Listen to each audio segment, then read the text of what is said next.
اعوذ باللہ من الشیطان الرجیم بسم اللہ الرحمن الرحیم۔ السلام علیکم، امید ہے کہ آپ سب خیریت سے ہوں گے۔ اللہ تعالیٰ آپ سب کو خوش رکھے، آباد رکھے اور ہم سب کو دین پر چلنے کی توفیق عطا فرمائے۔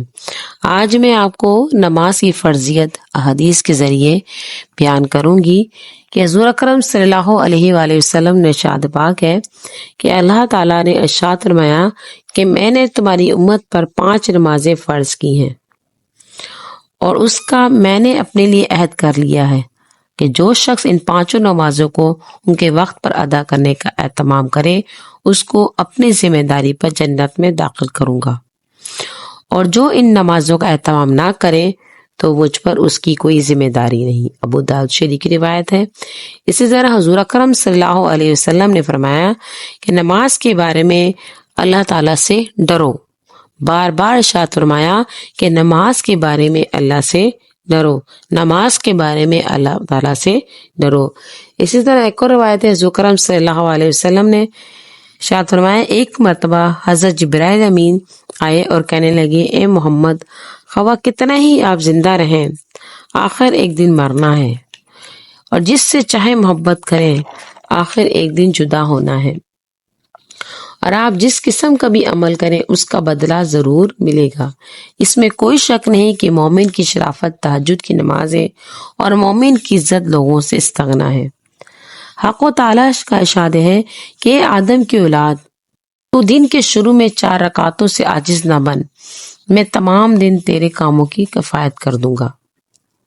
اسی طرح حضرت عبداللہ بن مسعود رضی اللہ تعالیٰ عنہ کا فرماتے ہیں کہ میں ایک رات مسجد نبی میں گزرا تو حضور اکرم صلی اللہ علیہ وآلہ وسلم نماز پڑھ رہے تھے۔ مجھے بھی شوق ہوا کہ حضور صلی اللہ علیہ وسلم کے پیچھے نیت باندھ لی جائے۔ حضور اکرم صلی اللہ علیہ وسلم سورۃ البقرہ پڑھ رہے تھے۔ میں نے خیال کیا 100 آیتوں پر رکوع کر دیں گے، مگر جب وہ گزر گئیں اور رکوع نہ کیا تو میں نے سوچا 200 پر رکوع کریں گے، مگر وہاں بھی نہ کیا، تو مجھے خیال ہوا سورت کی ختم پر کریں گے۔ جب سورت ختم ہوئی تو حضور اکرم صلی اللہ علیہ وسلم نے کئی مرتبہ اللہم لک الحمد اللہم لک الحمد پڑھا اور سورۃ آل عمران شروع کر دی۔ میں سوچ میں پڑ گیا، آخر میں نے خیال کیا آخر اس کی ختم پر رکوع کریں گے۔ حضور اکرم صلی اللہ علیہ وسلم کو ختم فرمایا اور 3 مرتبہ اللہم لک الحمد اللہم لک الحمد اللہم لک الحمد پڑھا اور سورۃ المائدہ کو شروع کیا۔ اس کو ختم کر کے رکوع کیا اور رکوع میں سبحان ربی العظیم پڑھتے رہے اور اس کے ساتھ کچھ اور بھی پڑھتے رہے جو سمجھ میں نہیں آیا۔ پھر اس طرح سجدہ کیا، دوسری رکعت میں سورۃ انعام کو شروع کیا اور حضور صلی اللہ علیہ وسلم کے ساتھ نماز پڑھنے کی مجھ میں ہمت نہ کر سکا اور نہ ہمت رہی، مجبور ہو کر چلا آیا۔ پہلی رکعت میں تقریباً 5 پارے پڑھے، اسی وجہ سے آپ کے پاؤں میں ورم چڑھ جاتا تھا، ورم آ جاتا تھا، مگر جس چیز کی لذت دل میں گھر کر جاتی اس میں مشقت اور تکلیف و دشوار نہیں رہتی۔ اس لیے جب ہم جس چیز سے محبت ہوتی ہے تو ہم اس کو راضی کرنے کی کوشش کرتے ہیں، تو اس کو راضی کرنے میں چاہے کتنی ہی تکلیف برداشت کرنی پڑے، اسی طرح ہمیں اللہ کو بھی راضی کرنے کی کوشش کرنی ہے۔ جب اللہ تبارک و تعالی راضی ہو جائیں گے تو ہماری دنیا اور آخرت دونوں سنور جائے گی۔ نماز اللہ کی رحمت ہے، اس لیے ہر پریشانی کے وقت اللہ تعالیٰ کی طرف متوجہ ہو جائیں، اللہ کی رحمت کی طرف متوجہ ہو جائیں۔ جب رحمت الہی مددگار ہو جائے پھر کیا مجال ہے کسی پریشانی کی کہ وہ باقی رہے۔ میری ماؤں بہنوں بھائیوں، اپنی زندگی میں خدا را نماز کو شامل کر لو۔ جب نماز آپ کی زندگی میں شامل ہوگی تو سوچیں، نماز رحمت ہے۔ اللہ جب ہماری زندگی میں اللہ کی رحمت شامل ہوگی تو ہمیں کوئی پریشانی و تکلیف کیسے پہنچ سکتی ہے، کیونکہ جب ہمارا مددگار اللہ ہوگا اپنی رحمت کے ذریعے تو ہم پر کوئی پریشانی کیسے باقی رہ سکتا ہے۔ حضرت ابوالدرداء رضی اللہ تعالیٰ فرماتے ہیں کہ جب آندھی چلتی تو حضور اقدس صلی اللہ علیہ وسلم مسجد میں تشریف لے جاتے جب تک آندھی بند نہ ہوتی مسجد سے نہ نکلتے. اسی طرح سورج گرہن، چاند گرہن تو جب بھی آپ نماز کی طرف متوجہ ہو جاتے. اسی طرح حضور اکرم صلی اللہ علیہ وسلم سے پہلے انبیاء کا بھی یہی مقول تھا کہ پریشانی کے وقت نماز کی طرف متوجہ ہو جاتے.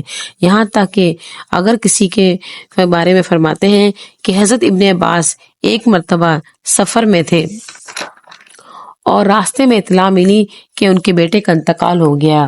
اونٹ سے اترے، 2 رکعت نماز پڑھی، پھر انا للہ و انا الیہ راجعون پڑھا اور فرمایا کہ ہم نے وہ کیا جس کا اللہ تعالیٰ نے حکم دیا ہے، کیونکہ قرآن پاک میں آیا ہے، آیت مبارکہ ہے وَاسْتَعِینُوا بِالصَّبْرِ وَالصَّلَاةِ. وہب بن منبہ کہتے ہیں کہ اللہ تعالیٰ سے حاجتیں نماز کے ذریعے طلب کی جائے. پہلے کے لوگوں کو جب کوئی حادثہ یا تکلیف پہنچتی تھی تو وہ نماز کی طرف متوجہ ہو جاتے تھے. میری ماں بہنوں بھائیوں، حقیقت نماز ایک ایسی بڑی دولت ہے کہ اللہ کی رضا کے علاوہ دنیا اور مصائب سے بھی اکثر نجات کا سبب ہوتی ہے اور سکون قلب تو حاصل ہوتا ہی ہے. حضرت عبداللہ کا ارشاد نقل ہے کہ اسلام کی بنیاد 5 ستونوں پر ہے. سب سے اول کلمہ طیبہ، اس بات کا اقرار کرنا کہ اللہ کے سوا کوئی معبود نہیں ہے اور محمد صلی اللہ علیہ وسلم اس کے بندے اور رسول ہیں. اور اس کے بعد نماز کا قائم کرنا، زکوٰۃ ادا کرنا، حج کرنا، رمضان مبارک کے روزے رکھنا. اس لیے میری ماؤں بہنوں بھائیوں، میری التجا ہے کہ کلمہ طیبہ کے بعد ہمیں نماز کا حکم دیا گیا ہے تو نماز کو مضبوطی سے تھام لو. اگر نماز کو مضبوطی سے تھام لو گے تو ہماری زندگی کے ہر راستے پر ہمارے ساتھ اللہ تبارک و تعالیٰ کی رحمت شامل ہوگی اور وہ ہماری مدد کریں گے، ہمیں برائیوں سے روکیں گے، گناہوں سے مائل ہونے سے روکیں گے. قیامت کے دن ہمارا وضو کر کے نماز پڑھنا ہمارے اس طرح کام آئے گا کہ ہمارے تمام اعضاء روشن ہوں گے، ہماری پریشانی چمک رہی ہوگی، جس سے ہم سجدہ کرتے تھے 14ویں کی چاند کی طرح روشن ہوگی. یہی مومن کی پہچان ہوگی. ایک مرتبہ نماز سے محبت کر کے تو دیکھیں آپ کی زندگی کیسے بدلے گی. آپ کو ہر لمحہ اس کے بغیر سکون نہیں آئے گا، کیونکہ ہمارے رب کی رضامندی نماز کی پابندی کرنے میں.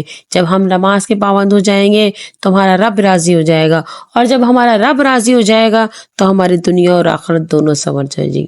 اللہ تعالی ہم سب کو نماز پڑھنے کی توفیق عطا فرمائے، ایسی نماز جو میرے رب کے بارگاہ میں قبول ہونے والی ہو. وآخر دعوانا الحمدللہ رب العالمین.